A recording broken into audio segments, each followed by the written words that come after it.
Donc, merci tout le monde d'être resté jusqu'à la fin pour écouter la présentation. Donc, aujourd'hui, je vais vous parler de l'alimentation intuitive.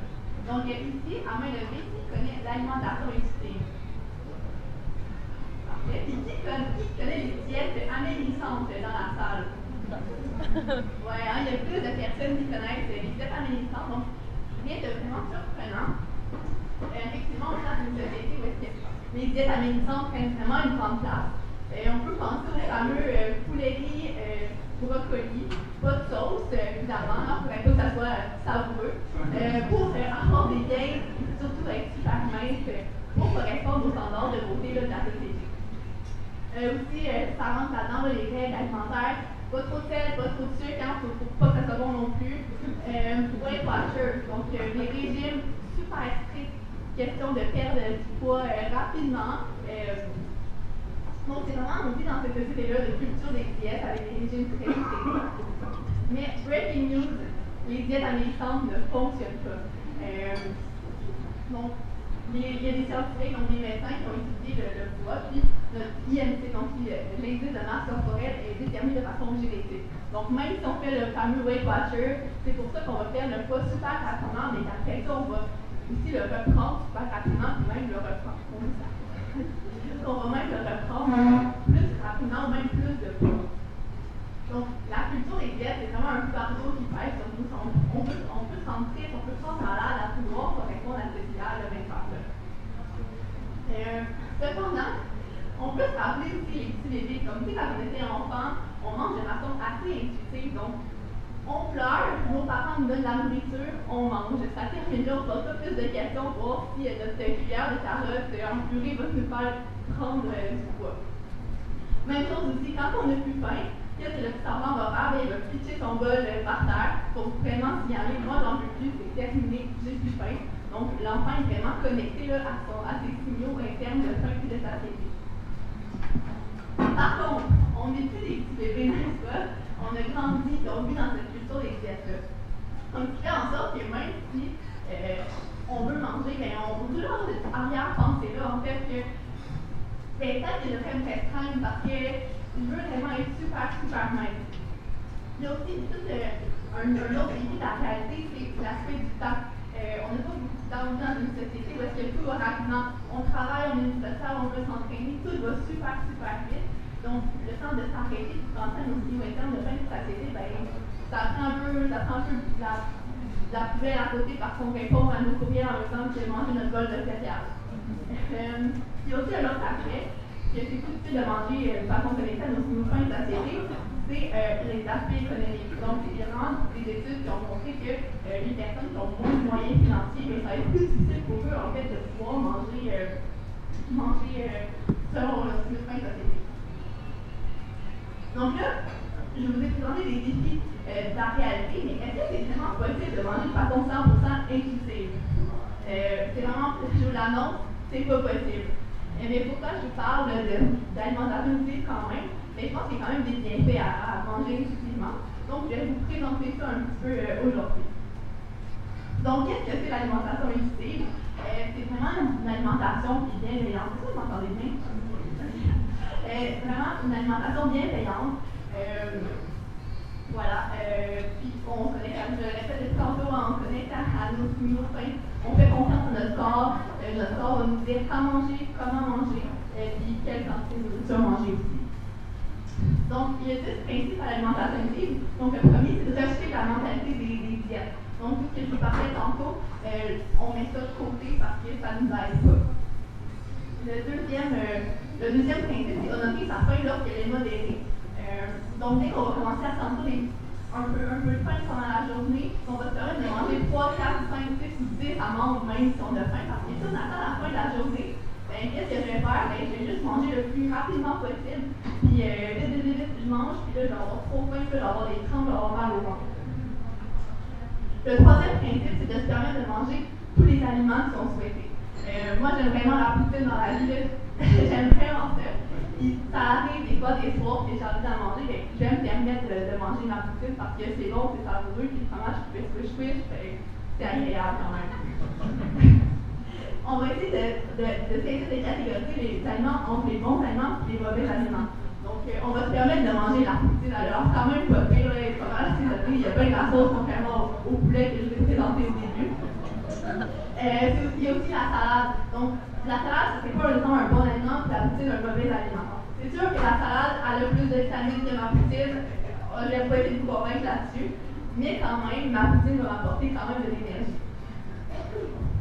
Le cinquième principe, ça va être de considérer les sensations de faim et de satiété pour savoir quand cesser de manger. Il y a beaucoup de S là-dedans.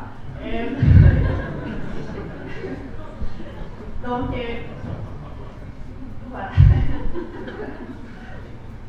Je n'avais pas prévu celle-là. Donc, on va manger, puis à un moment donné, l'estomac va être rempli. À ce moment-là, on va arrêter. Mais des fois, ça peut être plus difficile. Là, je ne vends pas des pommes dans notre famille, puis on mange dans la tête. Ça fait un morceau de poulet, un deuxième morceau de poulet, un quatrième, un cinquième. Puis on est trop plein en amis, ça peut être plus difficile. Mais on essaie quand même d'être dans le moment présent pour savoir quand ça réussit. Le sixième principe, c'est découvrir la satisfaction et le plaisir de manger. Donc, la nourriture, ça a de la texture, ça a un goût, ça a aussi des couleurs. Donc, on peut jouer avec la nourriture, contrairement à ce que nos parents nous disaient durant notre enfance. Quand on cuisine, on peut avoir du plaisir avec la nourriture. C'est aussi quelque chose qui est très, très social, l'alimentation. Donc, ici, tout le monde a une petite bière ou des nachos. Donc, c'est agréable. Donc, il faut profiter de ça. Le septième principe, c'est vivre ses émotions sans nécessairement utiliser la nourriture. Je pense au classique crème glacée pleine d'amour, comme c'est correct, on peut manger de la crème glacée comme on l'appelle d'amour, mais à un moment donné, la peine, il va falloir laver pour de vrai. Donc, au lieu de manger le bol en entier de crème glacée, ben, peut-être qu'on peut aller voir un ami, puis pleurer, puis en jaser avec cet ami-là. Le huitième principe, c'est respecter son corps tel qu'il est au moment présent.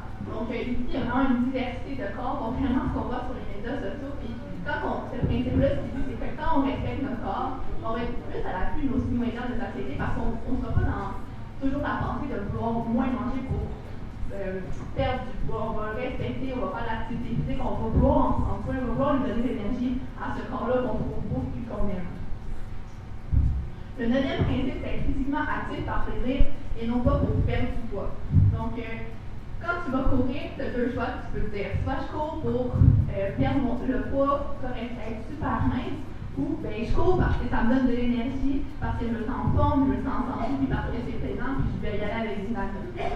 L'alimentation utile, les principes d'alimentation utile, ben, c'est vraiment d'aller pour le plaisir. Le deuxième, c'est honorer sa santé et ses papilles gustatives par ses aliments préférés. Donc, par exemple, une bonne poutine, ça peut être ça aussi. Il y a aussi différents types de saveurs qu'on peut apprendre à découvrir. Donc, sûr, salé, épicé. Donc, on peut s'amuser avec ça aussi dans ce principe-là. Donc là, ça fait 10 principes, c'est vraiment beaucoup. Mais comment on peut évaluer notre propre niveau d'alimentation intuitive? Donc, il y a 4 dimensions. Donc, c'est une permission inconditionnelle de manger. Donc, on se permet de manger ce qu'on veut. Il y a aussi favoriser la faim physique plus que la faim émotionnelle. Il y a aussi faire confiance à son corps. Donc, ton corps, c'est comme ton véhicule, par exemple. Quand il va commencer à manquer d'énergie, ben, ton corps va te dire, avoir des petites lumières qui vont allumer quelque part dans ton corps, qui va te dire d'aller arrêter à la station d'essence pour remettre de l'énergie, de l'essence dans ton corps. C'est aussi la congruence entre les besoins du corps et les apports alimentaires. Donc ça nécessite d'avoir quelques connaissances en nutrition quand même, mais par exemple, si je veux courir un marathon demain, je vais peut-être pas manger ma poutine parce que ça va pas me donner suffisamment d'énergie pour courir. Mais je vais peut-être manger beaucoup de pâtes pour avoir des carbs, puis courir toute la journée, peu importe si ça nécessite comme alimentation là, avant de courir un marathon. En résumé, c'est ça l'alimentation utile. Donc, si j'avais 3 mots, je dirais que c'est avoir confiance en son corps, respecter les besoins de son corps, puis également avoir du plaisir. Donc, les avantages, donc il y a différents avantages. Donc, d'abord, au niveau physique, les personnes qui mangent intuitivement vont avoir davantage une meilleure santé cardiovasculaire. Aussi, leurs poids vont être mieux. Donc, quand je parlais de la culture des diètes, de vouloir perdre du poids, peut-être que l'alimentation utile serait une meilleure avenue parce que les personnes qui ont un poids plus faible habituellement. Les personnes vont être aussi plus actives physiquement. Au niveau de la santé mentale, c'est lié à moins de dépression, aussi moins d'anxiété. Les personnes vont aussi davantage avoir une meilleure estime d'eux-mêmes, davantage une meilleure confiance aussi en eux. Au niveau des comportements alimentaires, il y a aussi plusieurs avantages. Donc, Donc, les personnes ont davantage de savourer les aliments, vont manger une plus grande variété d'aliments aussi. Puis, pendant qu'ils vont manger, ils vont être plus conscients, plus être dans le moment présent, donc ils vont plus apprécier cette expérience-là. Donc, je vous parlais plutôt des défis de la réalité. Donc, c'est vrai, on ne peut pas toujours être un enfant, il y a des défis de la réalité qui existent. Par contre, j'ai une question pour vous à la fin. Est-ce que c'est mieux d'être imparfaitement intuitif ou de se plier aux diètes amairissantes?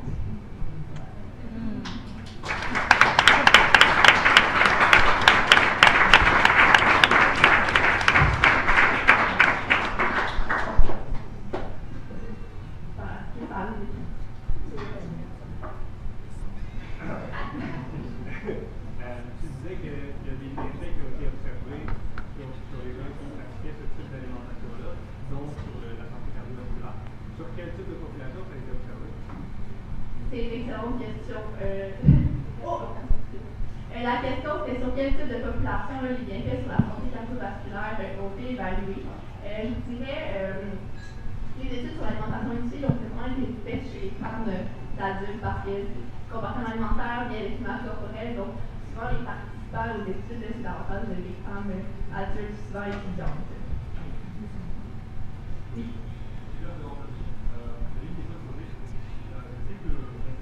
Les patients, par exemple, sur le fait qu'on a envie de manger des nourritures qui nous satisfassent vraiment rapidement. Et je peux être convaincu que c'est vraiment bon pour moi parce que j'adore ça. Quelle serait vraiment la solution pour jamais je trouve dans la phase de manger beaucoup de nourriture qui nous satisfait rapidement. Parce que je ne sais pas si je suis capable de m'arriver sur ce point.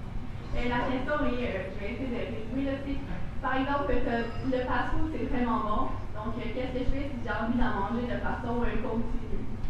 Mais ce que j'ai envie de dire, c'est à un moment donné, tu vas juste te tanner de manger constamment ton hamburger du fast-food.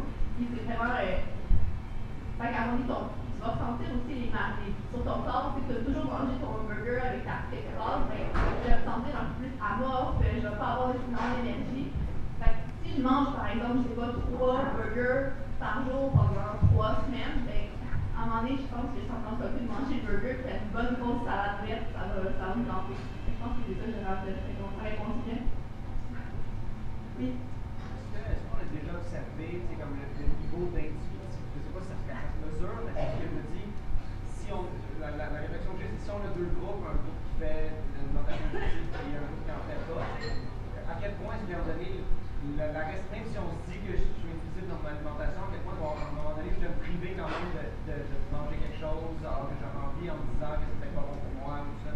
Parce que moi aussi, j'ai la même question en me disant, si j'avais pas de limite, je mangerais de la poutine à tous les jours. Mais à un moment donné, je me dis, ça suffit. À quel point est-ce que les gens qui font de l'alimentation intuitive, on peut dire que c'est intuitif, là, en moment où ils arrêtent, c'est parce que leur corps dit que ça suffit. Est-ce qu'on a déjà Je suis pas certaine de comprendre ta question. Oui, je suis désolé. La réflexion que j'ai, c'est si moi je m'arrête de manger de la poutine parce que je me dis c'est pas bon pour moi à un moment donné. Quand les gens qui font de l'alimentation intuitive, quand on l'observe, quand on l'étudie, puis on veut le mesurer, est-ce qu'on est capable de mesurer à quel point c'est intuitif? Est-ce qu'on est capable de mesurer à quel point est-ce que le monde décide d'arrêter de manger par eux-mêmes ou par leur corps? D'abord, ta question, c'est est-ce que c'est possible de mesurer le niveau de l'alimentation intuitive d'une personne? Oui. Dans le fond, il y a des échelles. Donc, il y a des échelles qui vont mesurer l'alimentation intuitive. Donc, il y a des questionnaires qu'on peut passer quand on utilise l'alimentation intuitive. Oui. Je faisais parallèle avec les enfants. Oui. Alors, ils se faisaient nourrir. Il y a des enfants un peu une nouvelle ère avec l'alimentation des enfants qui la développent. Puis le fait que les enfants puissent se nourrir eux-mêmes, est-ce que les études ont démontré si ça amène davantage d'alimentation intuitive à l'âge adulte? C'est récent? C'est vraiment une bonne question. Moi, je m'intéresse pas vraiment à l'alimentation intuitive chez les enfants, donc davantage chez les adolescents et chez les adultes que je m'intéresse, donc je ne pourrais pas trop m'avancer. Mais peut-être une hypothèse que je pourrais émettre, c'est si les enfants ont été habitués à manger la quantité de nourriture et qu'ils n'ont pas eu des parents pour leur restreindre, peut-être qu'ils vont avoir davantage confiance en ils vont avoir moins été sujets aussi aux diètes américaines. Est-ce que l'environnement social, l'environnement alimentaire, peut arriver selon toi, pour un côté alimentation saine. Oui, certainement. Donc, je pense qu'il y a davantage de modèles, donc de minceur, puis de musculature. Puis il y a aussi tout l'environnement social, donc les règles qu'on nous fait dire, mange moins, bouge plus, ça va aller mieux. Mais je pense que tout ça, à un moment donné, le message va s'intégrer dans notre tête aussi. Puis si on est aussi exposé à différents types de corps, on est davantage dans l'acceptation, je pense qu'on peut manger de façon plus difficile.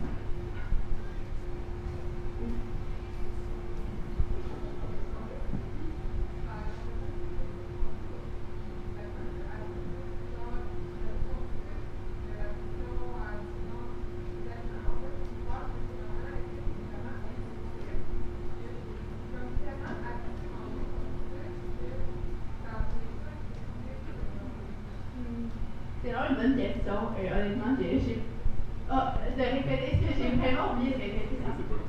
Ah? C'est pas difficile. Non, ça c'est aussi loin que je sais de répéter la question.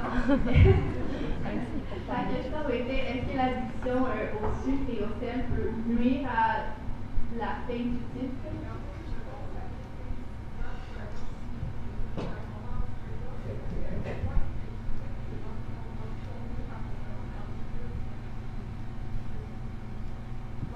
À quel point, mettons, l'addiction au sucre et au sel va venir comme contrôler ton cerveau?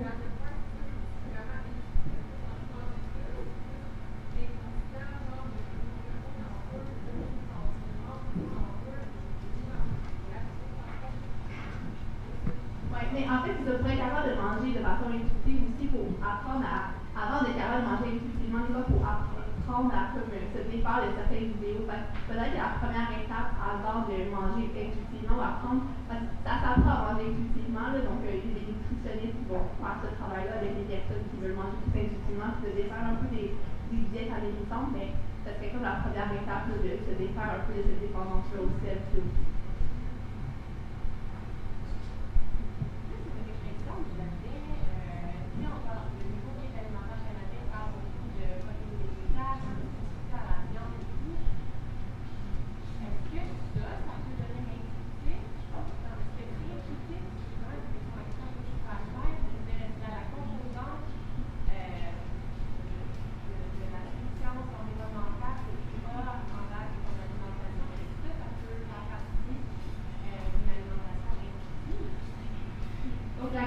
La question est, je vais commencer à faire. La question est, ton souci environnemental, donc le désir de manger plus de légumineuses puis de lâcher, par exemple, ça peut un peu défaire l'alimentation ici ou l'alimentation ici. Est-ce que ça fait partie de l'alimentation ici? Mais je pense que c'est un désir de faire des choix alimentaires. Donc, comme tu décides de manger, par exemple, de la viande qui rentre dans ton alimentation ici, c'est des choix qui sont différents. Puis, les protéines végétales peuvent également t'apporter des bénéfices